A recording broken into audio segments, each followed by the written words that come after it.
Singaporean Prime Minister Lee Hsien Loong, greets North Korean leader Kim Jong-un in Singapore on June 10. Roslyn Rahman, AFP, Getty Images. I have been to North Korea and spent 30 years working on the dangers posed by its development of nuclear weapons and long-range missiles. No matter how you slice it, next week's summit in Singapore between U.S. President Donald Trump and North Korean leader Kim Jong-un will be a major milestone. Regardless of how we got here, it presents an opportunity to make progress on one of the most challenging and intractable proliferation challenges of our era.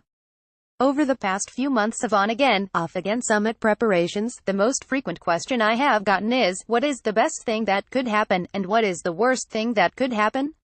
I've expanded that to consider a wider range of outcomes, since Trump and Kim are both untested and unpredictable, to put it mildly.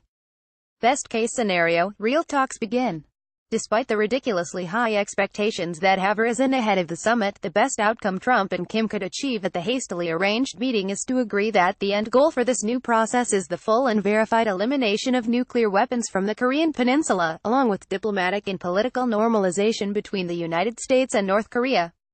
To achieve this ambitious set of goals within a realistic time frame, the two leaders should adopt a clear and detailed joint statement to guide the work of a team of negotiators to pursue both paths in parallel. The goal should be for the leaders to come back together in a reasonable amount of time, 6 months or no more than a year, to codify the results. In the interim, the two should agree on how to define and ensure that the current North Korean testing freeze continues, what is allowed, what is not allowed, and on what the United States and its partners can agree to do to ensure the diplomatic process continues, including curtailing certain types of military activities that North Korea sees as preludes to offensive military action. Worst case scenario, Kim pulls a fast one. Trump claims he has mastered the art of the deal, but so far my perception is that he has been far too eager for a summit and that Kim has gained considerable ground over the past year at the expense of the United States and East Asia. If the summit makes progress on denuclearization, it will be worth it, but that remains a long shot. Failure to move the disarmament needle will have given Kim a major propaganda victory, equal status with the world's only superpower, in exchange for little or no real sacrifices on his part. This skeptical view could play out even worse in Singapore. Eager for the appearance of progress, and a bid for his own Nobel Peace Prize, Trump might just jump at a bad deal. There are many forms this could take. Nightmare is that Kim will try to sell Trump half a loaf, offering to hand over, say, 10 nuclear weapons and destroy 20 long-range missiles, claiming they are all he has. Even though the United States believes with good reason that Pyongyang's arsenal is much larger than that, Trump might try to sell this as a complete win, despite North Korea holding on to many more capabilities. Just as he took Russian President Vladimir Putin's word that he did not interfere in the 2016 U.S. presidential election, Trump might take Kim's word that his arsenal is smaller than the intelligence community, of which Trump is not a fan, says it is. This is not the only bad scenario. Another might be a North Korean offer to disarm in 2 or 3 years, but only after the United States withdraws all troops from the Korean peninsula. Given Trump's well-established views that alliances are more of a cost than a benefit for the United States, he might very well take the opportunity to bid the U.S.-South Korea alliance a fond farewell.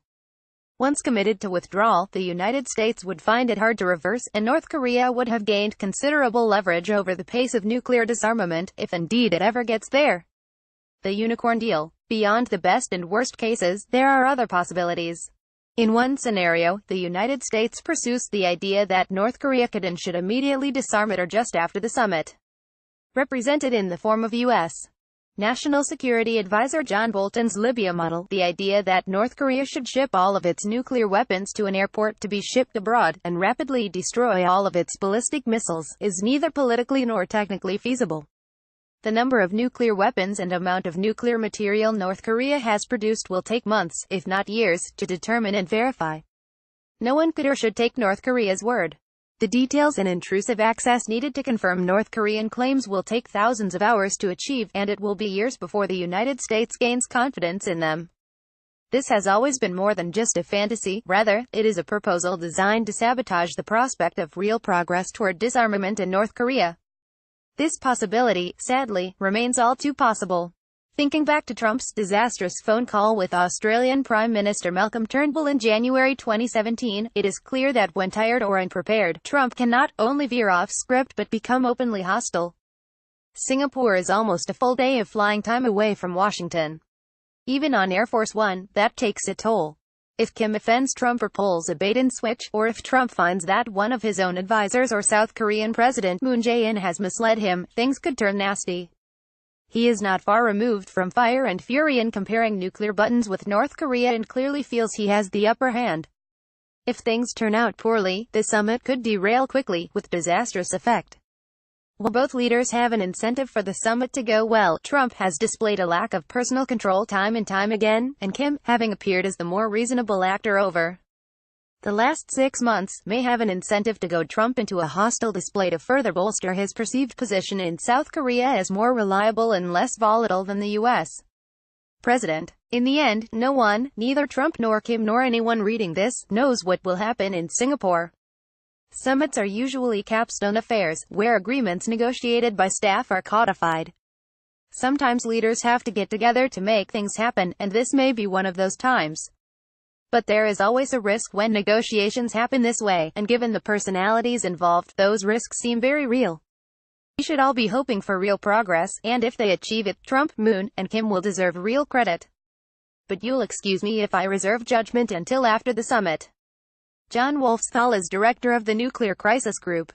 He was President Barack Obama's special assistant and senior director at the National Security Council for Arms Control and Non-Proliferation.